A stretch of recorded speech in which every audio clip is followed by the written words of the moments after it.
আসসালামু আলাইকুম ওয়া বাৰাকাতুহু। আপোনালোকৰ ওপৰত আল্লাহৰ ৰহমত বৰকত আৰু শান্তি বৰ্ষিত হওক।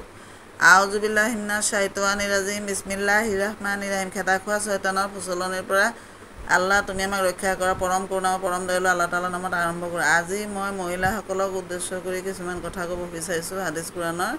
আশা কৰোঁ আপোনালোকে শুনি অশেষ সওৱাব অৰ্জন কৰিব পাৰিব। আমাৰ মহিলাসকলক আল্লাহ তাআলাই নবীজী হজৰত মুহাম্মদ ছাল্লাল্লাহু আলাইহি ওয়াসাল্লামে বহুত সন্মান দিছে।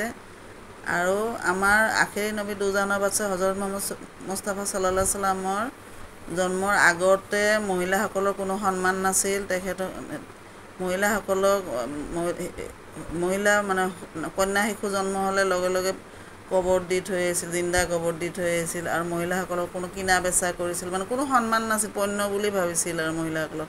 কিন্তু যেতিয়া আমাৰ আখেৰী নবী দুজানৰ বাদশ্বাহ হজৰত মুহাম্মদ ছাল্লাল্লাহু আলাইহি ওয়াসাল্লাম পৃথিৱীলৈ আহিল আৰু তেখেতৰ ওপৰত কোৰআন শৰীফ নাজিল হ'ল, আল্লাহ তাআলাৰ কথা নাজিল হ'ল। তাতে সূৰা নিছাৰ 4 নম্বৰ সূৰা, পবিত্ৰ কোৰআন শৰীফৰ 4 নম্বৰ সূৰা নিছাৰ অৰ্থ তিৰোতাসকল। সূৰাটো খালি তিৰোতাসকলৰ অধিকাৰৰ বিষয়ে কৈছে, গোটেইখিনি সূৰাতে কৈছে। আৰু আমাৰ মহিলাসকলে মানে ঘৰত যদি ল'ৰা এজন আৰু ছোৱালী এজনী হয়, সেই ল'ৰাজনে যিমানখিনি পৈতৃক সম্পত্তি পাব, ছোৱালীজনী সমান আধা পাব। তাৰমানে বুজি পাইছে?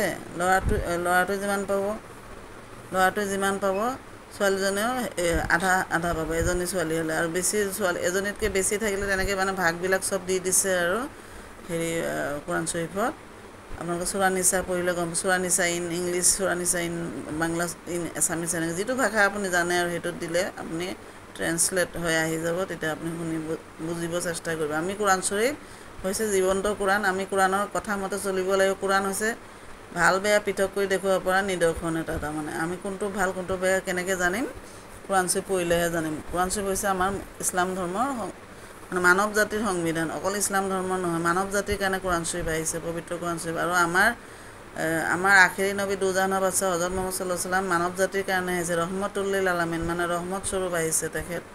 তেখেতে আমাক জান্নাতৰ ৰাস্তা দেখাই দিছে। আৰু তেখেতেহে আমাৰ কিয়ামতৰ দিনা চুপাৰিচ কৰিব। সেইকাৰণে আমি সকলো সময়তে তেখেতক দৰুদ পেছ কৰিব লাগে, দৰুদ পঠাব লাগে। দৰুদ হৈছে নবীজীৰ ফোন নাম্বাৰ। তাৰমানে আপুনি মুহাম্মদ ছাল্লাল্লাহু আলাইহি ওয়াসাল্লাম, বহুত ধৰণৰ দৰুদ আছে। দৰুদে ইব্ৰাহিমী আছে, এনেকৈ মুহাম্মদ ছাল্লাল্লাহু আলাইহি ওয়াসাল্লাম, আল্লাহুম্মা সাল্লি আলা সাইয়্যিদিনা মুহাম্মাদিন নাবিয়্যিল উম্মি ওয়া আলিহি ওয়া সাহবিহি সাল্লাম, এনেকৈ বহুত দৰুদ আছে। এইবিলাক দৰুদ আপুনি বেছি পঢ়িব, তেতিয়া আপোনাক কিয়ামতৰ দিনা নবীজী হজৰত মুহাম্মদ মুস্তাফা ছাল্লাল্লাহু আলাইহি ওয়াসাল্লামে ছাফায়াত কৰি আপোনাক জান্নাতত লৈ যাব। বুজি পাইছে? সেইকাৰণে আমি হজৰত মুহাম্মদ ছাল্লাল্লাহু আলাইহি ওয়াসাল্লামৰ জীৱনী পঢ়িব লাগে। তেখেত কেনেকুৱা আছে তেখেতক অনুকৰণ কৰিব লাগে। সেইটোক সুন্নত বুলি কয়।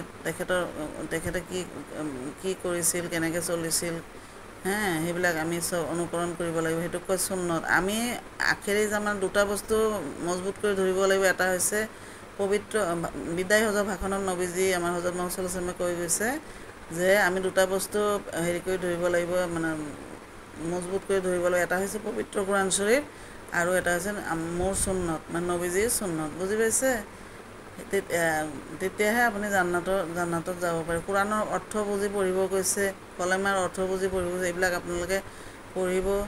আৰু মই কোৰআনৰ মানেটো অসমীয়াত মানে মই দি আছোঁ ফেচবুকত 3-4 আয়াত কৰি। মানে মানুহৰ সময় নাই, চবেই বিজি থাকে, সেইকাৰণে অলপকৈ দিছোঁ। আপোনালোকে শুনিব, বুজিব চেষ্টা কৰিব আৰু মোৰ কাৰণে দোৱা কৰিব। মোৰ বহুত বেমাৰ হৈ আছে, আপোনালোকে দোৱা কৰিব। মোৰ গাটো যেন ভাল পাওঁ, চুগাৰ বহুত বাঢ়ি গৈছে। বহুত দীঘলীয়া নকৰোঁ, আজি এইখিনিয়ে থাকক বাৰু। ভিডিঅ'টো ভাল লাগিলে আপোনালোকে লাইক, শ্বেয়াৰ আৰু ছাবস্ক্ৰাইব কৰিব নাপাহৰিব দেই। আজিলৈ আহোঁ।